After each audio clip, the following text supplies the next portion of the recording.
আপনারা দেখেছেন, অত্যন্ত দুঃখ ভারাক্রান্ত হৃদয়ে আমরা বলতে চাচ্ছি, গত 2 বছর যাবৎ যেই প্যালেস্টাইনে এবং গাজাতে, বিশেষ করে গাজা উপত্যকায় যে নৃশংসভাবে ইসরায়েলি বাহিনী যে নৃশংস হামলা চালিয়েছে, ইসরায়েল একটা মৃত্যু উপত্যকায় পরিণত করেছে, মৃত্যু পরীক্ষায় পরিণত করেছে, এর তীব্র নিন্দা ও প্রতিবাদ জানাচ্ছি।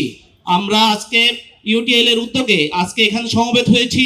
মূলত সর্বশেষ আমরা যে সম্প্রতি দেখেছি যে সুমুদ ফ্লোটিলা নৌবহর যেটি এসেছে, আমাদের স্যাররা বলেছেন যে এটি মূলত বিশ্ব মানবতাকে, বিশ্ব বিবেককে, বিশ্বের প্রতিটা মানুষকে জাগিয়ে তোলার জন্য।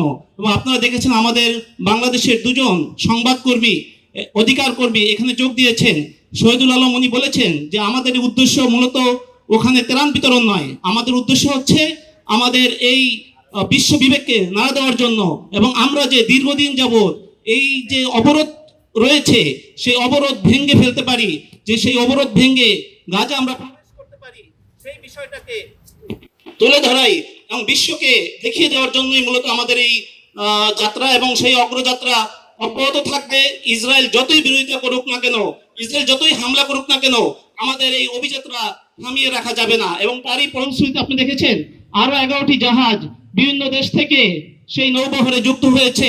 ইনশাআল্লাহ অচিরেই এই অবরোধ ভেঙে ইসরায়েলের যে উপাখ্যান, সেই উপাখ্যান ভেঙে আমরা বিশ্ব মানবতার যে বিজয়, সেই বিজয় লাভ করব। প্যালেস্টাইন স্বাধীন প্যালেস্টাইন হিসাবে একটি দ্বিজাতি তত্ত্বের ভিত্তিতে একটি রাষ্ট্র হিসাবে প্রতিষ্ঠা পাবে, বিশ্ব মানবাধিকার প্রতিষ্ঠা পাবে।